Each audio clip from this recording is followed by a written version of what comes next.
మన ఆరోగ్యానికి ఎంతగానో ఉపయోగపడే ఎన్నో పోషక విలువలు కలిగిన ఉసిరికాయతో ఉసిరికాయ రసం చేసేసుకుందామా. ఇది రసం పుల్ల పుల్లగా భలే ఉంటుందండి. టేస్ట్ అయితే చాలా అంటే చాలా బాగుంటుంది. మీరు అన్ని రసాలు తిని ఉంటారు, కానీ ఎంతో హెల్దీ అయిన ఉసిరికాయ రసం కూడా ఒకసారి ట్రై చేసేయండి. Welcome to Anu foods. నేను మీ అనుష. నా ఛానల్ని ఫస్ట్ టైం చూసినట్టయితే ప్లీజ్ సబ్స్క్రైబ్. ముందుగా ఉసిరికాయలని చక్కగా కడిగేసుకొని చిన్న చిన్న ముక్కలుగా కట్ చేసి ఒక దానిలో వేసేసుకోవాలి. తర్వాత ఒక పది టమాటా, కొంచెం జీలకర్ర, కొంచెం మిరియాలు లేదా మిరియాల పొడి వేసుకొని మిక్సీ పట్టేసుకొని పక్కన పెట్టేసుకోండి.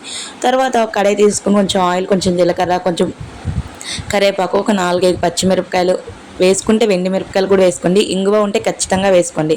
తర్వాత ఇందాకలు పేస్ట్ చేసుకున్న ముద్దను కూడా వేసేసుకొని చక్కగా కలుపుకోండి. ఇది పసరవాసన పోయేంత వరకు బాగా వేయించుకోవాలన్నమాట. ఇది బాగా వేగినప్పుడు అందులోనే కొంచెం ఉప్పు, పసుపు కూడా వేసుకొని బాగా చక్కగా వేయించేసుకోవాలి. ఇది వేగుతున్నప్పుడే ఒక 4-5 వెల్లుల్లి రెబ్బలు కూడా దంచి అందులో వేసేసుకోవాలన్నమాట. ఇది బాగా వేగిన తర్వాత కొంచెం వాటర్ని వేసుకొని ఒక 10 నిమిషాలు ఉడకనివ్వాలి.